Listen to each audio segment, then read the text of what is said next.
Today on the Matt Walsh Show, the Biden administration goes for gold in the woke Olympics by appointing a gender-fluid drag queen dog fetishist to a high-ranking federal post. Yes, we'll have more information about that. Also, speaking of sexual degeneracy, parents in one school district are outraged after their young children were given an assignment asking them to list their sexual desires and preferences and comparing it to pizza. We'll have to explain that one as well. And a new Disney Junior show teaches kids about microaggressions through song. Plus, many Democrats have changed their tune about masking. What accounts for this sudden conversion? Finally, in our Daily Cancellation, we'll discuss what might be the most horrific story of racism you'll ever hear. And it happened in a Gucci store, and the victim is a rapper. All of that and more today on the Matt Walsh Show.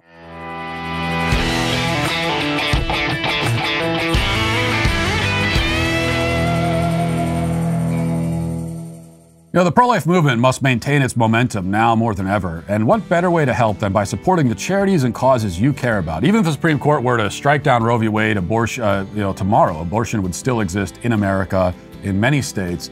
Charity Mobile, then, is the pro-life phone company that you should be supporting. They partner with you to automatically support the pro-life, pro-family charity of your choice with 5% of your monthly plan price and have sent millions of dollars to charity so far. New activations and eligible accounts get a free cell phone with free activation and free shipping. When you mention offer code Walsh, certain restrictions apply. Charity Mobile makes it easy to switch. You can keep your existing phone number, and you might even be able to keep your existing phone. But if you need a new phone, no problem there. Charity Mobile has a variety of options from the latest 5G phones to low-cost smartphones and basic flip phones as well.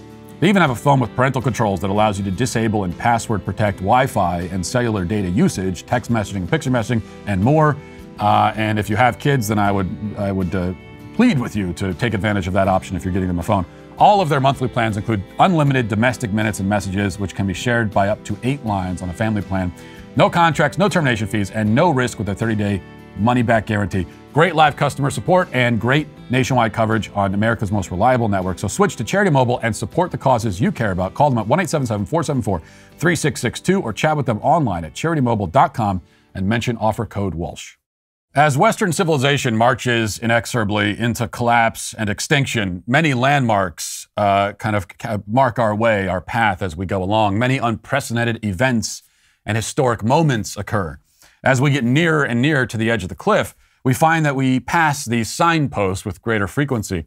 And so history was made yet again this week, though you may not have heard about it. According to multiple reports, the Biden administration has hired a man named Sam Brinton to an important and high-level post at the Department of Energy. Brinton will be the Deputy Assistant Secretary of Spent Fuel and Waste Disposition in the Office of Nuclear Energy, where he will be tasked with the important role of, as the title suggests, disposing of nuclear waste. This is the kind of thing that you would want to entrust to only the sanest and most clear-headed sort of person. But instead, Biden has decided to use this appointment as another opportunity to earn woke points from the far left. Brinton, as it turns out, is a longtime LGBT activist. Most recently, he was the head of advocacy and government affairs for a gay rights group called the Trevor Project, where he worked on important issues like pronouns. Listen. I use they and them as my pronouns, and when someone uses they and them as my pronouns, I feel like that person is listening to me. That person cares about me, and that person wants to have a conversation with me.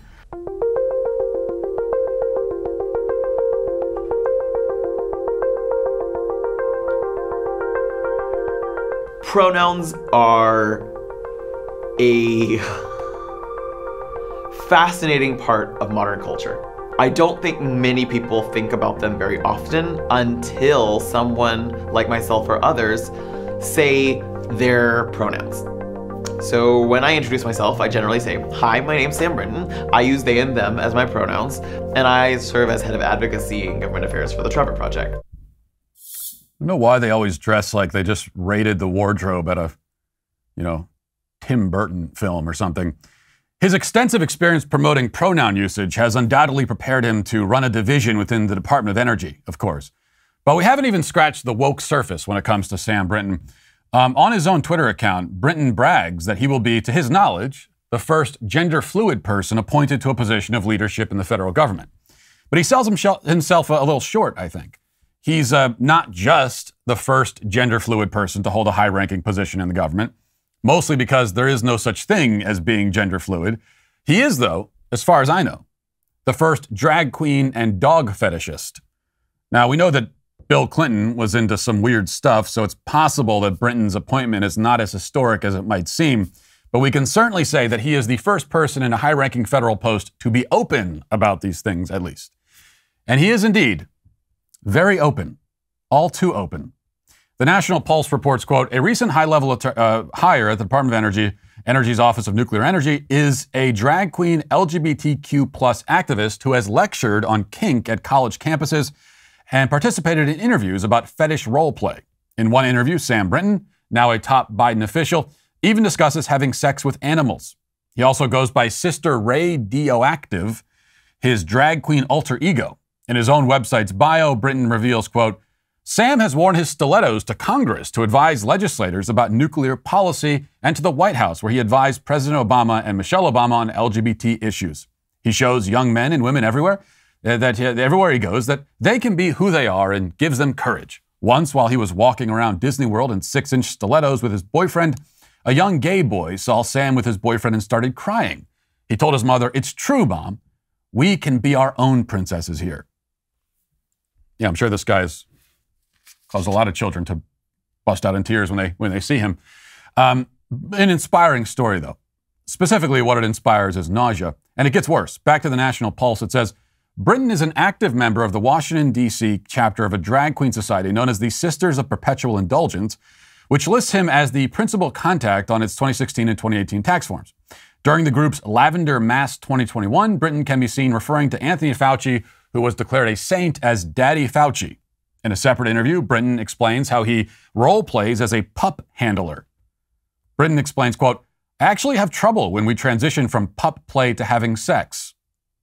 Like, no, I can't have you whimper like that when we're having sex, he says, because I don't want to mix that world. It's interesting because he doesn't have to come out of pup mode to have me have sex with him. I personally have to bring him out of pup perception for me, but then I'm still treating him as a submissive to me. You know, I've always scoffed at the idea of trigger warnings, but that might have been an occasion to use one. Too late now. Sorry about that. Now, if you for some reason want some pictures to go along with those descriptions, journalist Andy No provides them here, and you can see, if you're watching this on video, you can see Brinton with his gay lovers in leather dog masks and leashes. These must be the dog-faced pony soldiers that Biden warned us about. If only we had listened. So, this is who will be in charge of nuclear waste disposal over at the Department of Energy. The good news is that when we have our own Chernobyl, the eventual HBO miniseries about it will be even more interesting. Meanwhile, many people on social media have defended Brinton from criticism, saying that his sex life is none of our business. You know, it's not relevant to the work he was hired to do, and we shouldn't kink shame him. The problem with that argument, of course, is that he has made his sex life our business. He has spent years advertising it, posting photographs, doing interviews, and so on. So, if you don't want anyone to know about or comment on your sexual proclivities, then don't stand on the street corner with a bullhorn shouting, "Hey guys, let me tell you about my sexual proclivities." And especially don't do it with a leather dog mask on. But of course, as always, with LGBT activists, they very much want the public to know about their sex lives and to have opinions about their sex lives. It's just that they only want us to have one specific opinion, which is an opinion of approval, affirmation, and celebration.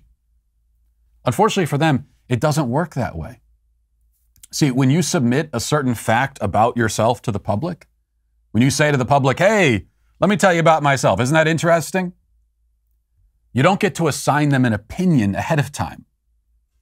You don't get to say to someone, a stranger, "Here, I'm going to give you this fact about myself, and before I tell you, here's the only opinion you're allowed to have about it." No, you've opened yourself up for whatever judgment people feel like making. And no matter what the judgment is, you're not a victim, because they can have whatever opinion they want. And the judgment in this case about a drag queen dog fetishist is going to be, among many people, and ought to be, rather negative. Now, is it relevant to the job that he's supposed to do? Does this even matter? Well, it does, because only a mentally unbalanced and severely sick person would have any desire to dress someone up in a leather dog outfit and walk them around on a leash. There's a sentence, one of many that I never thought I'd have to say. Only such a person would be sexually tantalized by the idea of someone pretending to be a dog. I mean, this is, I shouldn't have to tell you, this is bestiality. You know, this is you're attracted to someone because they're pretending to be a dog. Your personal life is going to actually be the best reflection of who you are as a person. That's why we call it your personal life. And the reflection in Sam Brinton's case is quite horrifying. This is to say nothing of the national security risks of having someone like this anywhere near nuclear material. The concern isn't so much what he would do with that material. I mean, that's part of the concern. But even more so, what a country like China might be able to do with someone like him. I mean, just think, we know what Brinton has made public about himself. Now just imagine what he has not made public. I mean, for this guy, the things that he advertises, the things about his life that he says, oh yeah, everyone should know about this. I mean, what are the things where he says, oh, I'm not going to tell anybody about this?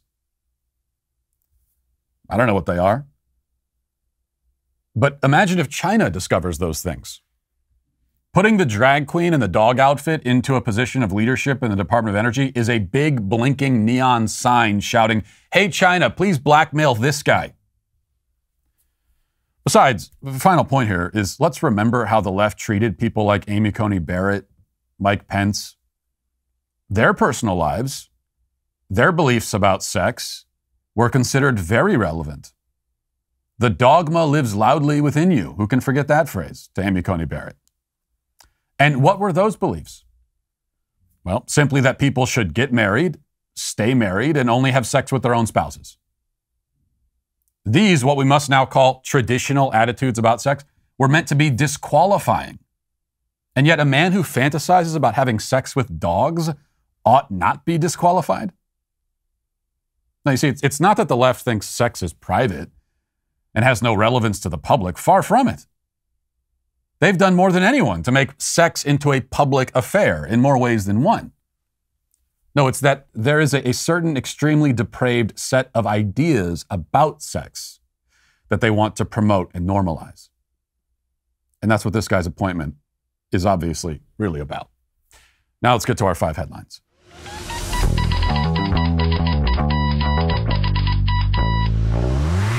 I don't know about you, but I hate being lied to. It just fills me with rage. And it happens enough with the left that it should be happening with my food as well. If I can't trust my food, then who in this world can I trust? But it turns out that 85% of the grass-fed beef in the U.S. is imported from overseas. And here's the lie. These foreign products are often labeled product of USA since they're minimally processed here. That's the loophole they get through. But don't pay a premium for low-quality foreign meat. Good Rancher sells 100% American meat and delivers it to your door for a great price. They only sell 100% American meat, sourced from local American farms. Their beef is prime and upper choice, the highest quality possible. They've got ribeyes, they've got T-bones, they've got New York strips, and much more. The best thing about Good Ranchers is that the food is just really, really good. Head on over to goodranchers.com/Walsh today to solve your meat problem once and for all. Get the transparency, quality, and cuts you've been craving. Order now with code Walsh to get $30 off your box. Now's the time to support American farms and ranches.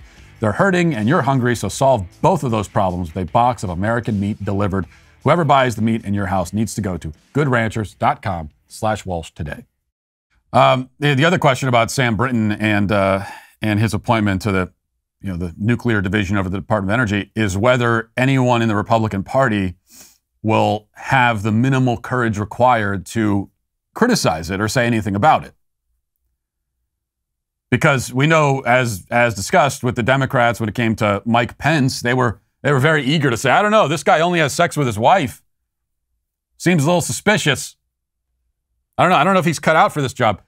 Will any Republican stand up and say, hey, you know what? I'm actually not okay with the dog fetishist drag queen, gender fluid guy having this position? Probably not. As it stands right now, he's put into that position totally unopposed. All right, let's unfortunately stay in the same theme here of sexual degeneracy. Reading now from Tim Pool's website, timcast.com. Says a Connecticut school is being criticized for sending 8th graders an assignment requiring them to compare their preferred pizza toppings to their sexual preferences. The school is now calling this assignment a mistake. Students at John F. Kennedy Middle School in Enfield recently received the pizza and consent assignment. The assignment asked students to compare their favorite pizza toppings to their favorite sex acts. I think, in fact, we have a mother of one of these kids. She spoke to the Board of Education about it, and she has a little bit more information about it. Let's listen to this clip. Just last week, a school assignment in JFK labeled Pizza and Consent was sent out for students. What's pizza got to do with it, you wonder? We can use pizza as a metaphor for sex. Those are the first 2 lines of this assignment, which is centered around establishing consent and boundaries. Except for page 2, where it takes it one step further and states, now that you know the metaphor for sex, let's explore your preference. Draw and color your favorite type of pizza. Mirror these preferences in relation to sex. Here are some examples. Likes, cheese equals kissing. Dislikes, olives equals giving oral. Since when has it become acceptable for a teacher to ask a student what their sexual wants, desires, and boundaries are? Maybe our board members would like to answer this assignment and share their thoughts, just like our 8th grade students were requested to do. No? Do you object and find it incredibly uncomfortable? When we reached out for clarification, we were informed that the incorrect version of this assignment was posted in the curriculum by mistake and inadvertently used for instruction in the classes. The coordinator claimed to have caught the error in June, but failed to post the edited version intended for instruction. Why didn't the teachers that taught this assignment catch it and question it? Did they just teach the curriculum blindly, not questioning the morality of assignments required for the unit? Oh, so that's their excuse, is that it was a mistake. And what kind of accident? Oh, we tripped and fell and accidentally sexually groomed children. I mean, how is this an accident? It's very, very much intentional. This was something that they obviously meant to do. The only, as always, when you hear about mistakes, when there's some horrific thing that makes its way into the curriculum, and then the school board members or the teachers and the administrators say, "Oh, it was a mistake." No, the mistake was parents finding out about it. That was the mistake, because the kids aren't supposed to go home and tell the parents, right? Parents aren't supposed to know about that. This is why the left has been very clear that it's none of your business what happens at the school. You shouldn't have any say in that. That's up to the teachers. So the mistake is that they found out, and I mean, I'm not even going to try to understand some of the specifics here. So talk about your sexual preferences, and how they relate to pizza toppings. What? So each sex act is analogous to a pizza topping. So what is Sam Brinton like on his pizza? Which pizza topping does that compare to, I wonder? But when we see all of this, what we have to remember, we talked about this in the backstage last night, actually, is and it's good that parents are waking up to this now and are becoming aware, and they're speaking out, and that's a very good thing. It's just unfortunate that we're about 60 years late. Better late than never. I mean, it's good that we're starting now. But all of this, as I explained last night, all of this was inevitable the moment that comprehensive, what they used to call, I suppose they still call, comprehensive sex education, once that became ubiquitous in the school system, once that made it into every curriculum, every school in the country, which it has been for decades now, once that happened, all of this was inevitable. This is a logical extension of that. And as bad as this is, I mean, you're asking 8th graders, not only are you talking to them about the sexuality and sexual preferences, but you're asking them to specifically tell you what their sexual desires are. You're an adult talking to children, asking for their sexual desires. You go up to a kid on the street, you take one of these teachers and put them in civilian clothes, out just walking on the street, and they go up to an 8th grader and say, "Hey, little kid, can you tell me about your sexual desires?" You do that, and you're going to prison for that. Now you're on the sex offender registry. But put the kid behind a desk and put you also behind a desk in a classroom, and now all of a sudden it's okay? No, of course not. But as bad as this is, it's not that much worse. It's worse only by a matter of a few degrees from the kind of thing that they were doing in sex ed classes when I was going to school or back in the 90s. This is the logical extension of comprehensive sex ed. The moment we went from let's tell kids just about the birds and the bees, where babies come from, human anatomy, the biology of sexual reproduction, okay, of course that's going to be in the curriculum. That's part of science. That's part of anatomy, and at a certain age, when they get to a certain point, kids are going to learn about that. They're going to learn about reproduction. But the moment we went from learning about the scientific facts of sexual reproduction to the teachers and the school system, they're going to, impart certain views, a value system about the sexual act itself. So it went from reproduction to here are the attitudes that you should have about sex. Once that threshold was crossed, all of the rest of this was going to follow, inevitably. And the problem is that for years and decades even, there have always been some conservatives criticizing comprehensive sex ed on these grounds. But for years, they were shouted down as prudes and Puritans. And now a lot of the people that were doing the shouting are outraged. And they're showing up at the school boards outraged. And I'm glad they are, but it's too bad that you're 20, 30, 40 years late.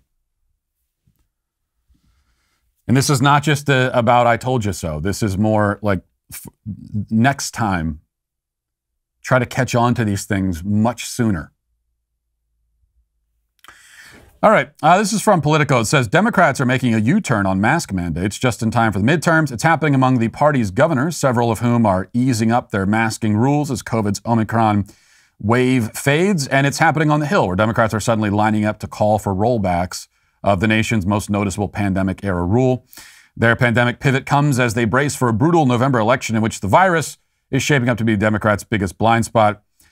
Many in the party are now coming around to what swing district lawmakers have privately warned for weeks, that the Biden administration needs to drastically rethink its handling of COVID, particularly in the suburbs. Those vulnerable Democrats worry that ugly clashes over mass school closings and vaccine mandates will crush them in purple districts this fall, and it will, and there's nothing they can do to stop it now, thank God. And as more and more school districts and states get away from masking, we're starting to see how kids are reacting to that. So I just want to play one clip for you. Here's a class in an elementary school in Nevada when they first learn that the mask mandate has been lifted. And these kids look like they're, in first or second grade. And here's how they react to it. Watch this. Starting tomorrow, we don't have to wear masks anymore.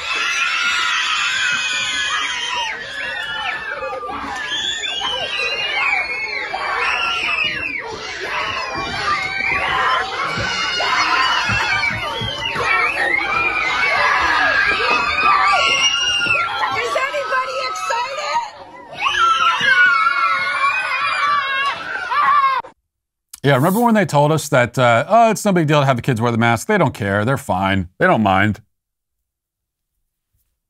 No, it turns out when you force anyone to muzzle their faces for hours a day, every single day, it's a rather unpleasant experience. A lot worse than unpleasant, actually.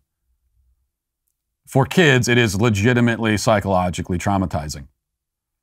And there's no undoing the trauma now, by the way.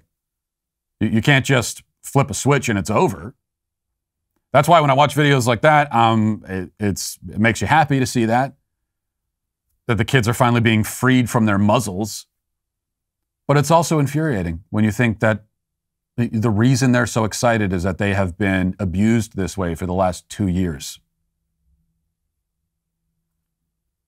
And that's why there can't be any forgiveness here. Among leaders and lawmakers who are responsible for this, and now they're changing their tune, we have to always remember it and never forgive it, ever. Which is easy also because they're not even asking for forgiveness. They're not admitting that they were wrong. No, instead what they're telling us is that, oh, we don't need the masks anymore because things have changed with COVID, or, we've learned certain things. No, as I've been saying all along, we have learned really nothing. We haven't learned anything about masks. Everything we know about masks today, all of that information was available before COVID. And yeah, we've learned about COVID as we've gone along, but most of what we know about COVID today, we also knew almost at the very start. Especially the fact that it does not impact kids nearly to the extent that it impacts older adults. That's one of the enduring facts of COVID that we knew almost right away, and it hasn't changed. So the changes in policy now, they have nothing to do with things that we've learned. So we haven't really learned much that we didn't already know. And they also are not in response to any kind of changing circumstance as far as the virus goes. They're in response to changing political circumstances and social circumstances, but the virus is still out there.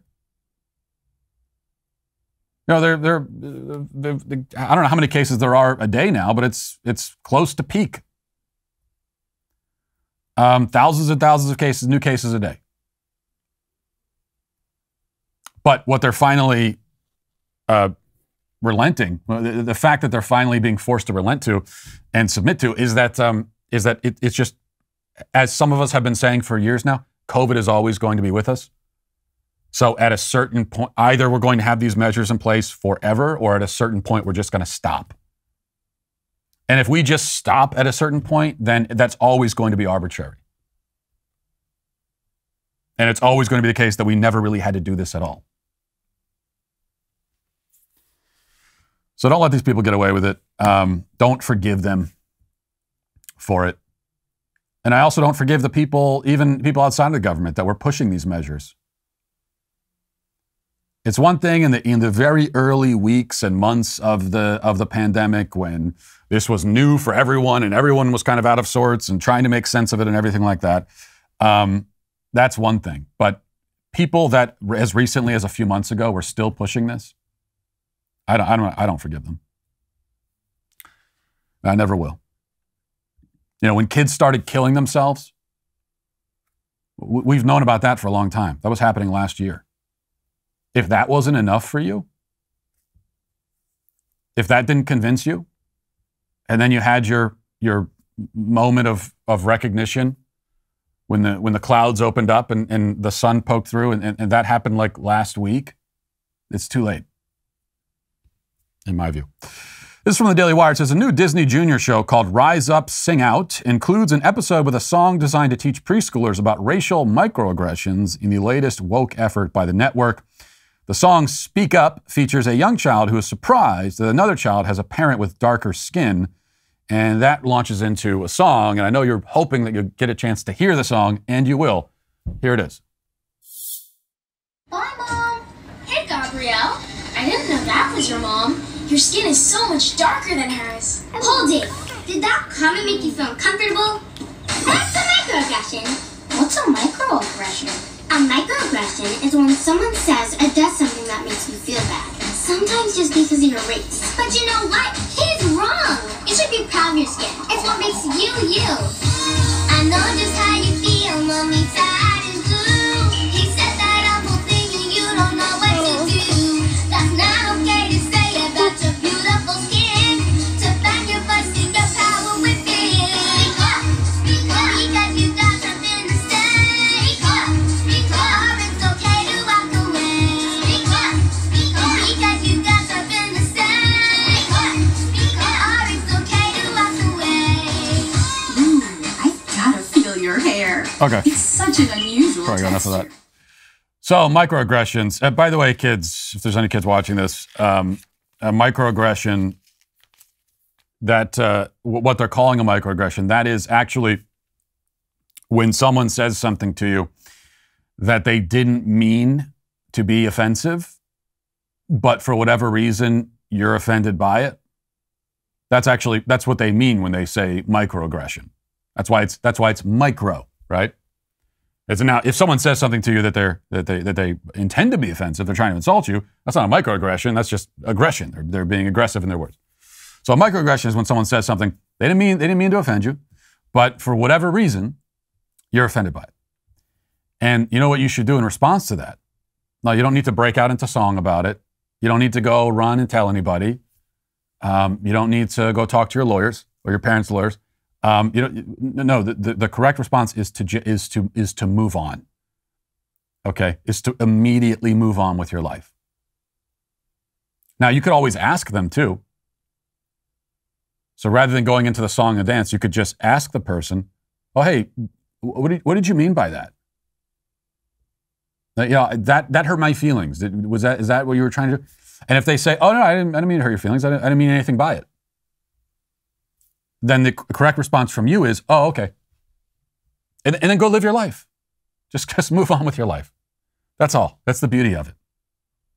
Because the thing is, you're going to encounter stuff like that every single day. That's just part of human interaction. Every day you're going to have awkward conversations with people. And especially because when you're encountering a new person, you don't know that well. And you don't know them, they don't know you.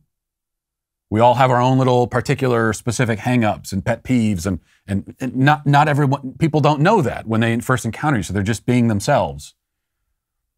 And they don't know what your buttons are that they should avoid pushing.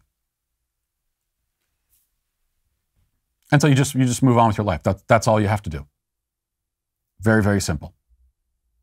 And in fact, if someone says something to you that they did not mean to be offensive, and you choose to take offense by it, if you choose to be offended by it, then now that's on you.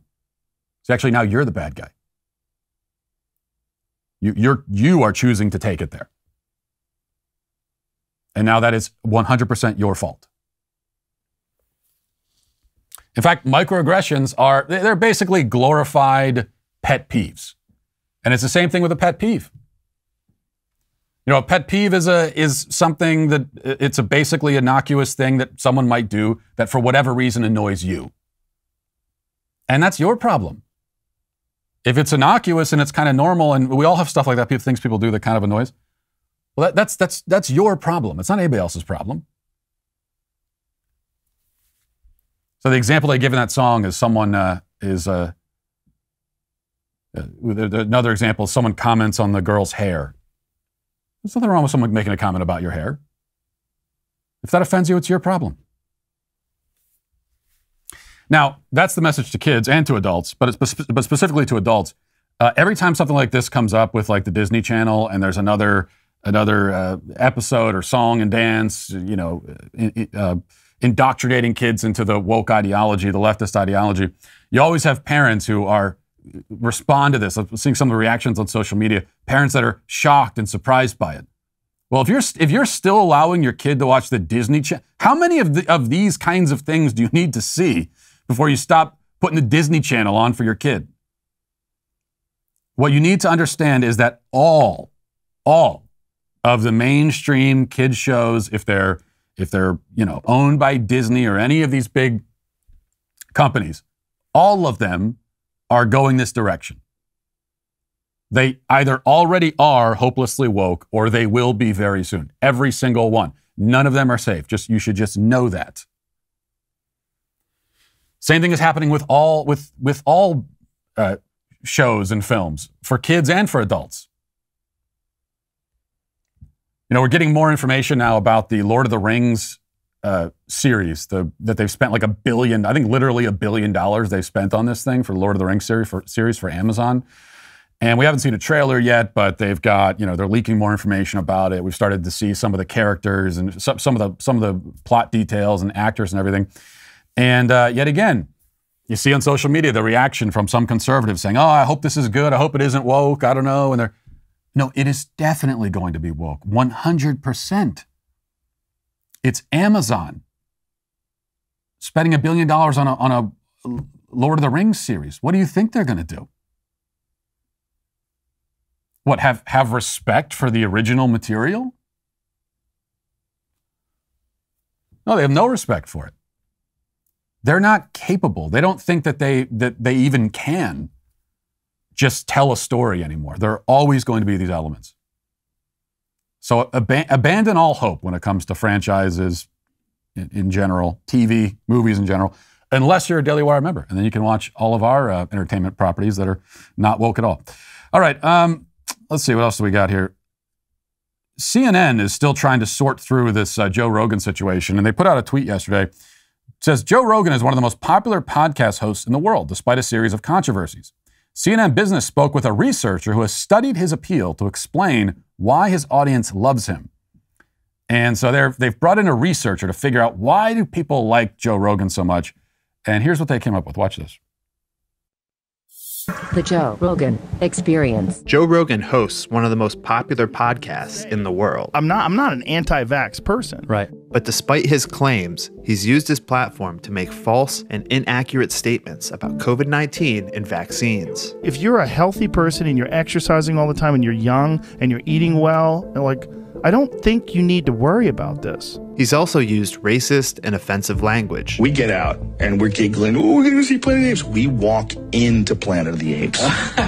We walked into Africa, dude. Even with these controversies, Rogan remains wildly popular. So the question is, why?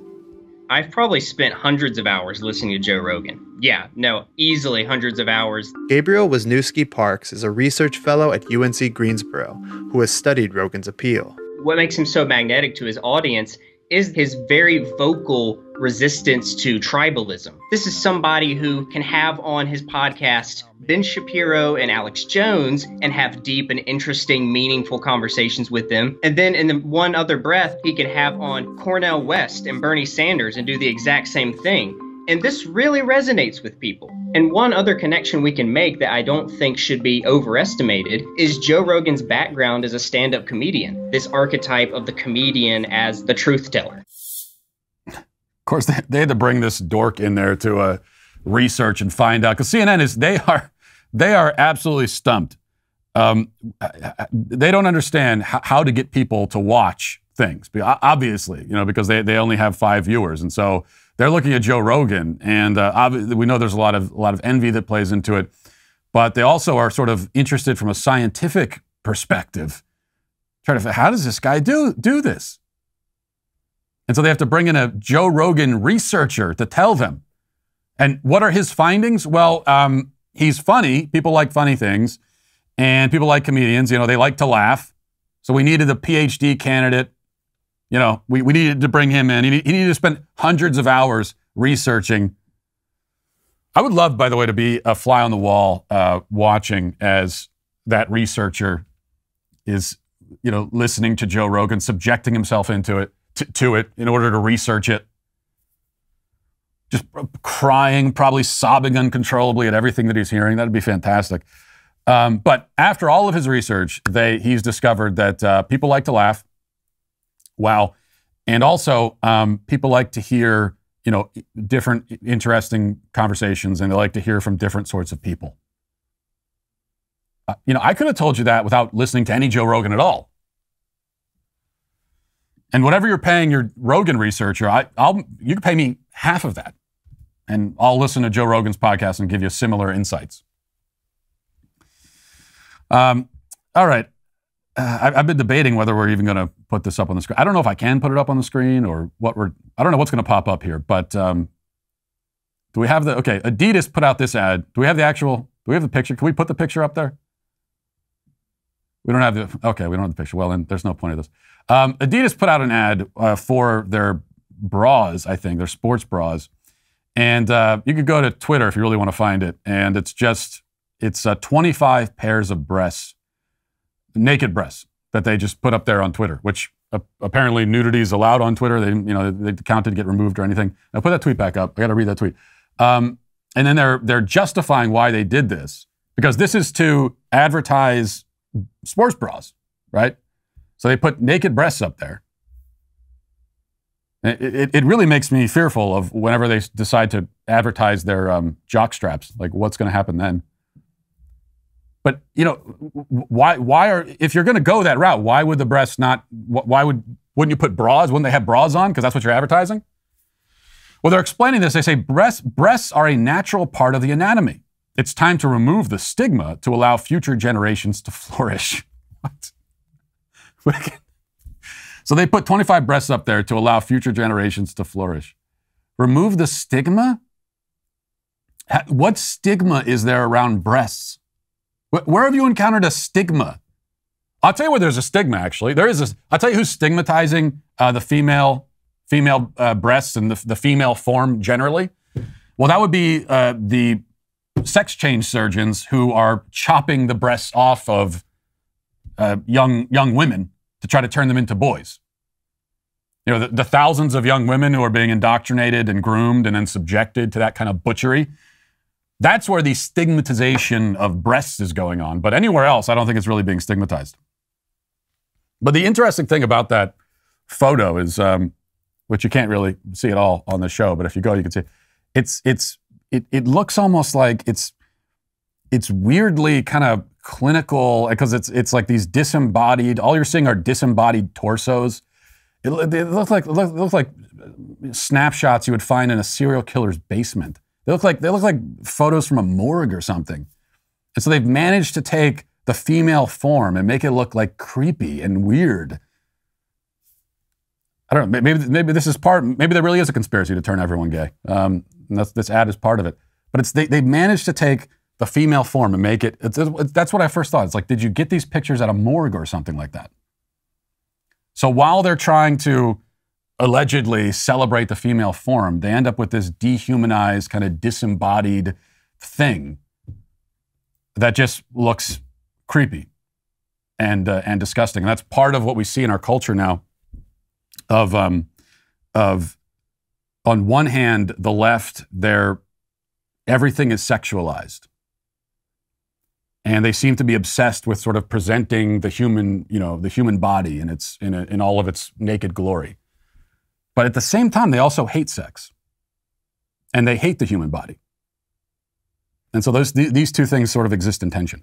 And my final point here also is, isn't it interesting that you never see this kind of thing, all jokes aside about their jockstrap ad? That ad is never coming out, thank God. But you never see this kind of thing with men, really. Because in the ad with all the breasts, they also have, it's pretty clear that some of these women are quite overweight, and so their breasts are appearing as well in the ad. All of the kind of body positivity and let's show off naked people, it's always women, if you notice. Never men. We're never celebrating fat guys. Something else to ponder as well. With the ever-increasing numbers of car makes and models, it's impossible these days to stock all the parts you need in a traditional chain storefront. So what happens is you go to the storefront and you go inside the store and you're looking for what you want, and they don't have it. They ask you all kinds of questions, and you're going to say, I can't answer those questions because I'm not a real man because I don't know anything about cars. And then the guy behind the counter is going to laugh at you while he goes and orders the parts anyway on his computer and then tells all his friends what a girly man you are. You could have avoided this just by going to rockauto.com at home. You could pull your phone out of your pocket and just do it that way. Rockauto.com is a family business serving auto parts customers online for 20 years. Go to rockauto.com and shop for auto and body parts from hundreds of manufacturers. They have everything from engine control modules and brake parts to tail lamps, motor oil, even new carpet. Whether it's for your classic or daily driver, get everything you need in a few easy clicks delivered directly to your door. The rockauto.com catalog is unique and very easy to navigate. Quickly see all the parts available for your vehicle and choose the brand, specifications, and prices you prefer. Best of all, prices at rockauto.com are extremely low all the time, and the selection is great as well. So, what are you waiting for? All the parts you ever need at rockauto.com. Go to rockauto.com right now, see all the parts available for your car or truck, and write Walsh in their How Did You Hear About Us box so they know that we sent you. Let's get now to our comment section. Who makes a Twitter mob fly off the handle with rage? Who's to blame? It's a sweet baby gang. All right, you go to dailywire.com/sweetbabycomments to leave a video comment. And let's take a look at some of these. Let's play a clip. Go to 14 first. Sweet Daddy Walsh. As a person of height, I find it greatly oppressive whenever I go into a store and they don't have long enough shirts or pants. And unfortunately, unlike people of size, I cannot change that fact. Also, I have a new son, and I was wondering if you have any tips on stopping the pee fountain that ultimately always ends up getting on the walls. Sweet baby gang forever. Oh, well, as to the last question, there's nothing you can do. There really isn't. It's just just accept the fact if you have a son, if you have a little boy in the house, there's going to be pee all over everything, everywhere, especially in the bathroom. And you can try to do what you can to stem the tide, as it were, and control the problem. But I've discovered after 2 sons, it's hopeless. You just have to accept. So much of parenting to maintain your sanity, and find joy in parenting. A lot of it starts with acceptance, right? It's the first stage is acceptance. You just have to accept this is what your life is. And when you have a young boy, it's just going to pee everywhere. That's just the way it's going to be. As to the point about tall people being oppressed, I actually think that's, you have as good an argument as anybody for being oppressed. And for some reason, tall people are never included. Short people sometimes, but tall people are never included in the oppressed minority. But you think about when you're tall, the physical inconvenience, the way that, the difficulty, as you said, in finding clothing, the way that rooms are not really built for your massive size. I'm not even all that tall. I mean, I'm tall, I'm above average height, but I'm not like freakishly tall, but even for me, you try to sit on an airplane, it's almost impossible. And then you have people making comments all the time. I want to talk about microaggressions. If you're a very tall person, everywhere you go, your whole life, people comment on it. So I agree with you, sir. I think you have a case to be made for your own victimhood. And you should make it. Because everybody else does. All right, a couple of written comments. Da Brosif says, oh my goodness, could you imagine living a day in someone's mind that overthinks emojis that much? My dad, who is white, always uses black emojis. I assumed that he didn't know how to correct his settings and never thought about it again. Unfortunately, I've now realized my dad is the reincarnation of Hitler. That's also, well, of course he is, but if he's a white guy, then he's already basically Hitler. But it's also really funny to me, the thought that your white dad is using the black emojis because he can't figure out how to change the settings. Definitely don't help him. I think you're doing the right thing here. Just leave him to that.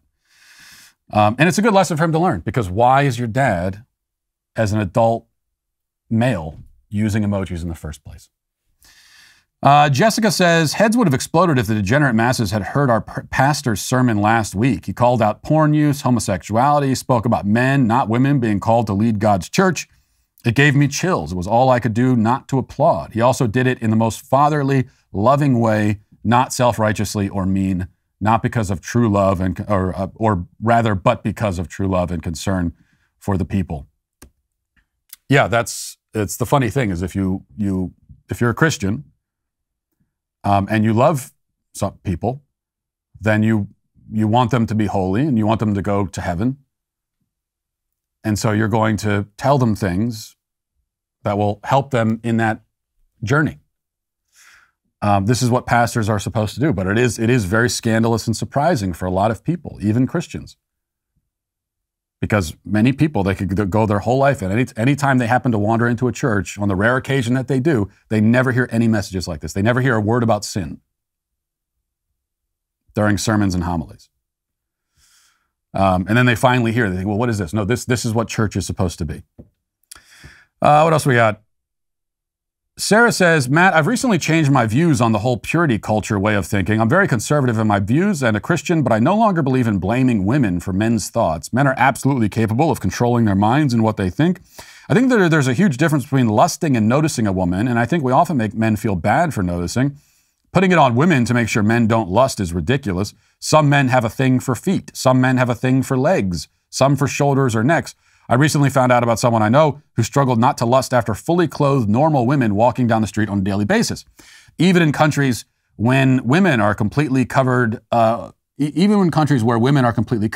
rapes are very common. Men who choose to will lust regardless of what someone is wearing. Often modesty is dependent on the culture.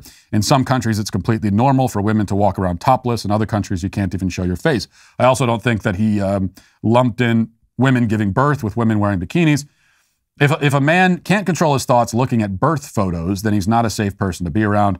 These are a bunch of random thoughts that I have about this topic. Highly recommend the book, The Great Sex Rescue. That is all. Okay. Here's the difference, though. Here's the point. I think it's a very simple point. And again, we are speaking as Christians, right? I fully acknowledge that if you're not a Christian, if you're a secular person, you're going to find any discussion of modesty to be fundamentally ridiculous. And that's a different conversation. That's not the conversation we're having right now. Because that's someone who's even more hopeless, right? And that's a longer conversation. But talking among Christians, then I think it becomes very simple. Is that you should not be doing anything where you are explicitly attempting to lead someone into sin in their thoughts. And so I use the example, which I think is a good example, because it's another way that modesty is supposed to be applied. Because I would agree with you that the message about modesty, I think it's good to talk about modesty and talk about modesty as it pertains to what you wear. But that shouldn't be the entire message, because there are other ways where people could be immodest. And so I gave the example yesterday of someone showing off, the things that they buy and being very ostentatious and kind of showing off their wealth. And the reason why people do that is because they're trying to make other people envious. Now, if you just buy a car because you need a new car, and you buy this car because you like it, and that's why you bought it, because you like the car, and it's the car that you need and you want, and you're driving down the street, and someone happens to see it, and it just so happens that they really want that car too, and they feel envious, well, you didn't do anything wrong. But if you say, oh, I want that car because that's going to show off how rich I am, and that's going to make everybody really envious of me. If you do that, then that's wrong, because you're trying to engender those feelings in somebody else. So I think we could apply the same kind of concept to dress, to what you wear. So if you're just dressing in regular clothing and you're walking down the street and someone's lusting after you, well, that's obviously not your fault. But when you put on clothing because you're trying to attract that kind of attention, you're trying to create those sorts of feelings and thoughts in someone else's mind, then as a Christian, it should be pretty obvious that that's wrong. So, I don't know. There we go. Now we can agree, hopefully, that I'm right and you're wrong about this. Well, if you missed the world premiere of Shut In last night, then you seriously missed out. Not only did we get to share a film too gritty and thrilling for Hollywood, but we were able to tease out our next big film, Terror on the Prairie, which is a Western starring none other than the great Gina Carano. We couldn't be more excited to be making good on our promise of bringing you real entertainment. And for the over 500,000 that tuned in, 500,000 people, we seriously hope you enjoyed as much as we did. If you missed it, don't worry, it's streaming on our website for members only. And if you're not a member, head to dailywire.com/subscribe and enter code SHUTIN for 30% off your membership today. Now let's get to our daily cancellation. Often I like to use this segment for a bit of levity, talking about things that are perhaps not as serious, a bit more frivolous, especially on a Friday. But sometimes the news cycle forces me to wade into deeper and more serious waters and deal with true tragedies and outrages. That's what brings us to the rapper Jim Jones, not to be confused with the cult leader Jim Jones with the poison Kool-Aid. We have to drink a different kind of Kool-Aid when we encounter this story, the Kool-Aid of injustice. Headlines from outlets like Yahoo and The Independent tell us that Jim Jones was recently the victim of racial profiling at the Gucci store in Manhattan. But that doesn't tell the whole story, not even close. As it turns out, Jones was with fellow rapper 5 Mics going to various designer stores while filming a video for their latest song, Goin' Shoppin'. Now, of course, Goin' Shoppin' sounds like the name of a song that the Spice Girls would have made in 1997, but that's not the case. Jones and 5 Mics are grown men who happen to love shopping, and they wanted to make a song about it. And on this particular day, they visited Louis Vuitton, Bergdorf Goodman, whatever that is, and Bergdorf, is that a fancy clothing shop? People intentionally wear clothing? Bergdorf? Okay. And a number of other stores while buying things and singing about how much they love shopping. Everything was fine until they made it to Gucci. And I will now let Jones tell the story in his own words. And I warn you that this is very difficult to hear. We've been in Gucci for about an hour, right? And we in Gucci in the VIP. We've been in Gucci for like 2 hours. Right? Since we came in here, having nobody came and showed us no courtesy, no amenities, no nothing. Period. Not even a drink of water. Pause it there so that we can digest what we've heard so far. Jim Jones and 5 Mics are in the VIP section of Gucci. You may not have realized that stores have VIP sections, but they do. And that's where the most victimized people end up. You might even call it the VIV section, very important victims. And Jones and 5 Mics are there literally dying of thirst. They've been in the VIV section for an hour, maybe even 2 hours, without any form of sustenance. They're on the verge of death when Jim Jones finally pulls out his phone to bravely document what might prove to be his last words on earth. His tale of suffering only gets more harrowing from there. Listen to this. Asked to speak to a manager. Send me a black guy out here that start telling me some bullshit. So they got the black guy racial profiling on black people. Asked to speak to a manager bigger than him. Everybody disappeared. Ain't nobody come out yet.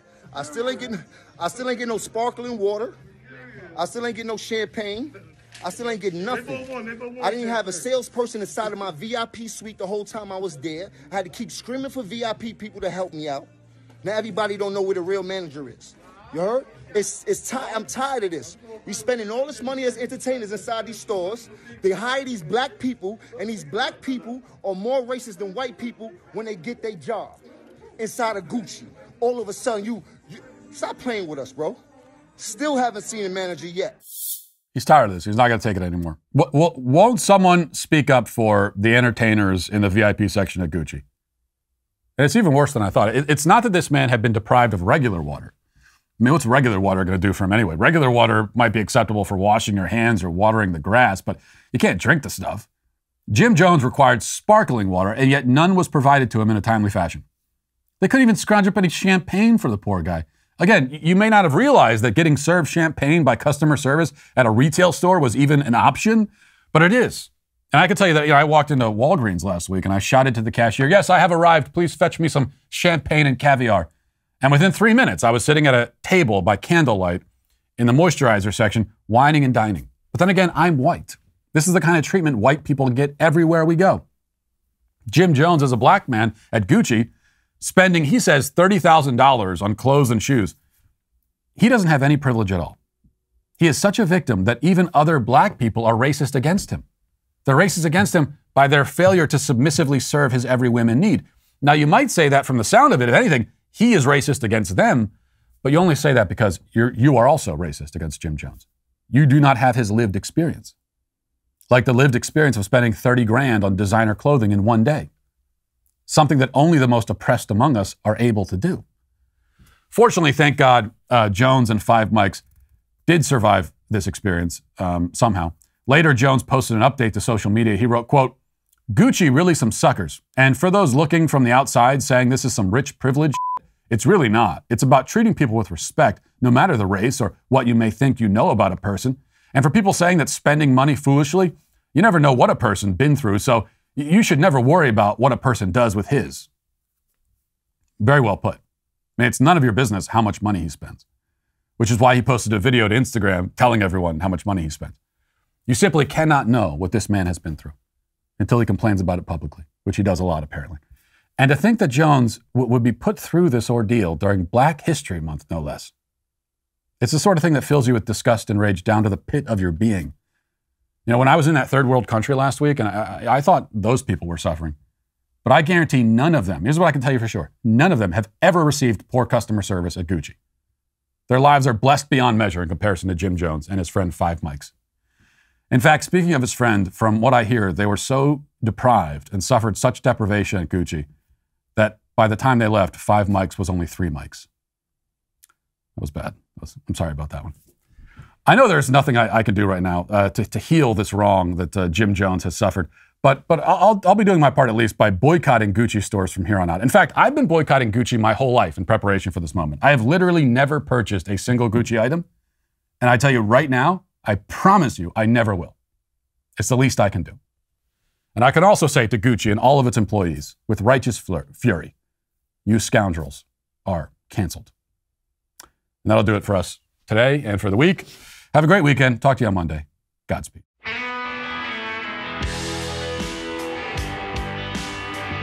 The Matt Walsh Show is produced by Sean Hampton, executive producer Jeremy Boring. Our supervising producer is Mathis Glover. Our technical director is Austin Stevens. Production manager Pavel Vodowski. The show is edited by Robbie Dantzler. Our audio is mixed by Mike Coromina. Hair and makeup is done by Cherokee Hart. And our production coordinator is McKenna Waters. The Matt Walsh Show is a Daily Wire production. Copyright Daily Wire 2022.